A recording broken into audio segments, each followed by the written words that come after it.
The reason is that most of us believe more in lack than in abundance. Most of us believe that there are limited resources and that we have to scrounge and fight for what we get.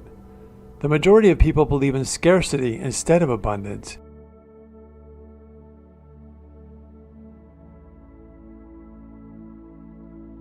Your Christmas gift.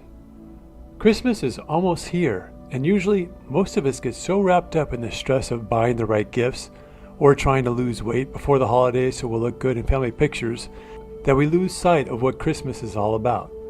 This Christmas gift video isn't going to be a rant about how great Christ was or a religious spin on a holiday that is meant to make you feel guilty for not going to church on Sunday. Instead, drawing upon the Christmas spirit, it's going to give you a few pieces of advice that may help you to enjoy life to the fullest, become fully aware of who you are and what the meaning of life is. After all of the spiritual gurus of the past gave us gifts of advice on how to live a happy, productive, fulfilled life. So here is your Christmas gift in the form of powerful advice that hopefully will inspire and help you to enjoy life to the fullest.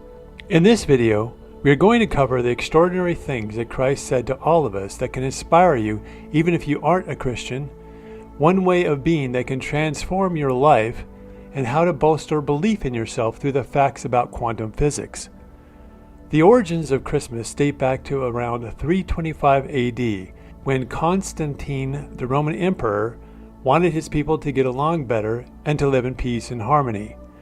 But he was concerned because there were two factions of people, the pagans and the Christians. The pagans already worshipped their sun god on December 25th, so Constantine tried to make that day the day of Christ's birth, since Christians didn't know when Christ was born anyway. His thinking was that if the pagans and Christians celebrated together on the same day, that they would get along better. At first, Christmas was not fully embraced or even celebrated by Christians until more recently. So although Christmas doesn't exactly have a solid foundation in Christianity, it is celebrated to this day as a time to recognize the birth of Christ and what it means to be Christian. If you look at the Old Testament Bible versus the New Testament, you can clearly see how the message evolved. In the Old Testament, God was a jealous, vengeful God that demanded compliance, or else people would be punished in one way or another. God went from being a jealous God that required everyone to be perfect, or else be condemned in the Old Testament, to being much more loving, forgiving, and understanding in the New Testament. In like image, it is the evolution of mankind and the evolution of human thought that has brought us to where we are today. And theoretically speaking, we are evolving from being barbaric, crude beings to being much more refined, kind, and compassionate beings who care about others and our environment. So, what is the one way of being that can transform your life that was encouraged by Christ and embraced by almost every spiritual guru there is?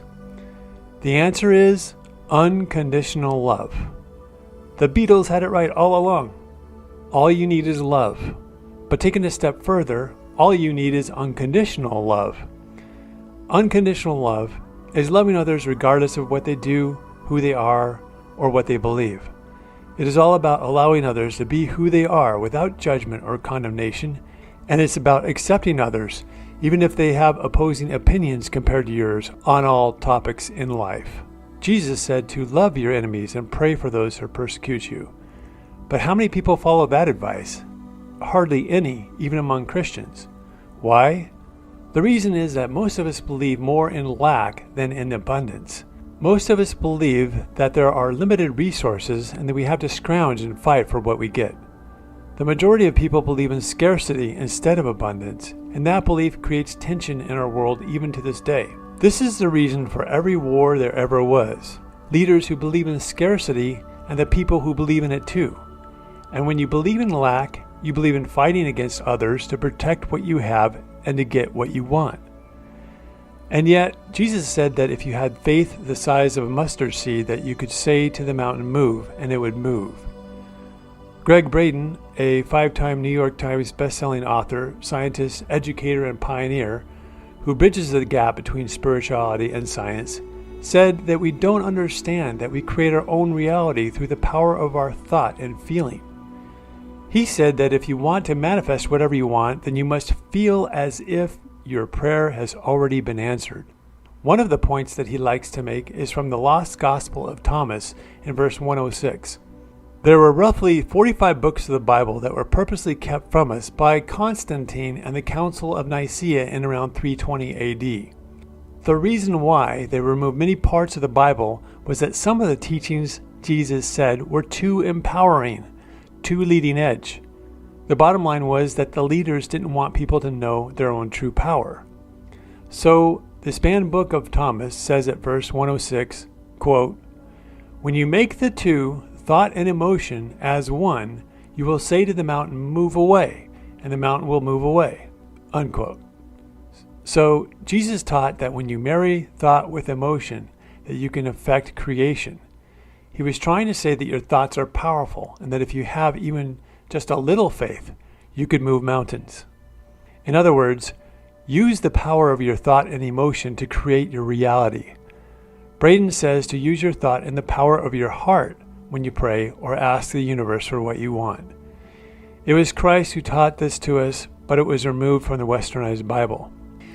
The point is that if we don't believe in abundance, ourselves, and our ability to create our own reality, then it is very difficult to give others unconditional love.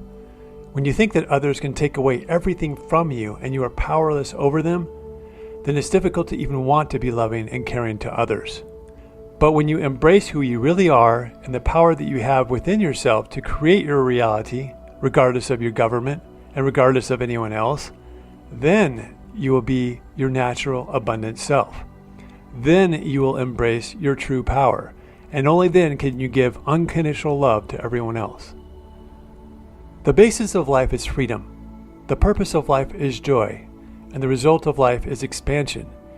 You can embrace unconditional love, and you don't have to fight others for anything you want. That's what Christ wanted you to understand, and that's what this Christmas message is all about. Give yourself and others the gift of unconditional love. Give yourself and others the gift of forgiveness, compassion, and understanding. After all, according to Dr. Dispenza and other experts on quantum physics, we are all connected. And when you see hurting another as hurting yourself, then you're much more likely to be loving, kind, and considerate to others. It is really unconditional love that is missing from many people's lives. But what does it really mean to be unconditionally loving? Does it mean to just tolerate others, avoid them, and do your best to mind your own business? Or is it a more active, unconditional type of love? Another scripture says, "Of what good is it for you to love others who are loving you? Even those in the world do that." In other words, it's easy to love those loving you, but it's hard to love those who don't. Love everyone regardless, and you'll be a much happier person. You must embrace unconditional love for all people if you are to embrace who you really are. How do you do this from a practical level? Love your kids even when they drive you nuts. Love your neighbor even if they do things that irritate you. Love all people of all walks of life because it feels better to love than it does to hate. Let that person cut you off in traffic. Keep your cool when anyone wants to fight. Don't let the words of others anger you. Dr. Wayne Dyer once said that you cannot give away that which you do not possess. He was referring to anger. You cannot get angry at another if it is not already in your heart. In other words, if you get angry at someone, you are an angry person. It is within you. If it is not in you, you cannot give it away. Work on yourself first to remove the anger and all other negative emotions, and then you'll be able to create a reality that is much more to your liking. But does unconditional love mean that you should allow others to walk all over you? No, it doesn't. The first person that you need to love unconditionally is yourself. Just as a parent is encouraged to put on their mask first in the event of an emergency on a flight, likewise, you must take care of yourself first before you can help anyone else. Resist the urge to sacrifice yourself for others because eventually you'll wear yourself out and be no good to anyone, including yourself. It's a lot harder to be unconditionally loving than we realize. And when it comes to a mate, it can be particularly challenging to give them unconditional love when we've been so conditioned to be conditional. In a lot of relationships, couples keep a silent score in their heads as to what the other person has done wrong and who has done more wrong than the other. It can become a power struggle between them that can silently undermine and ultimately destroy the relationship. With regard to a relationship, how far should you go in giving the other one unconditional love? Only you can answer that. The general rule is to give as much as you can, but don't ever let anyone take advantage of your unconditionally loving mindset. The ironic thing is that usually, the more unconditional love that you give your partner, the more they are going to unconditionally love you back, so you wouldn't even have to worry about it. All of us would love to be in an unconditionally loving relationship. It allows you to be who you want to be, but still have a partner. And when both partners unconditionally love and respect one another, the relationship happiness level will be off the charts. Concerning others outside of a relationship, does unconditional love mean that you just tolerate others? No. It means that you see the divinity inside of each human being on earth, respect them fully, and see them for who they really are too. When you see the best in others, the best is all you'll see. As a final word of advice in this video, the last thing we're going to discuss is something that you've probably heard before, but is worth considering because it proves scientifically just how powerful you truly are. It was Dr. Joe Dispenza who said, quote, "According to Heisenberg's uncertainty principle, we never know where the electron is going to appear in the electron cloud, yet from nothing comes something. This is why quantum physics is so exciting and unpredictable. The electron is not always physical matter. Rather, it exists as the energy or as the probability of a wave. It is only through the act of observation by an observer that it appears." Unquote. This is called the observer effect. When you are not observing, at the subatomic level, everything is a wave of possibility. When you do observe, you bring the non-physical wave into particulate matter and you create reality. The implications for this are huge. Imagine if you were taught in public school since you were 5 or so years old that you were a powerful creator and able to create your own reality, and that all you had to do was to believe in what you wanted and you could achieve it. Imagine how much better life would be for all of us if we all fully understood just how powerful we are and how to master ourselves and our universe. Quantum physics brings up questions that are so profound and dichotomous to what we are taught in schools that they had to suppress the information from the public. An informed public is less easy to control. A knowledgeable public wouldn't put up with all the shenanigans of corrupt governments. An empowered public would understand that they are much more powerful than any government. One who is connected to source energy is more powerful than millions who are not, says Abraham. The point is that you are a powerful spiritual being having a human existence.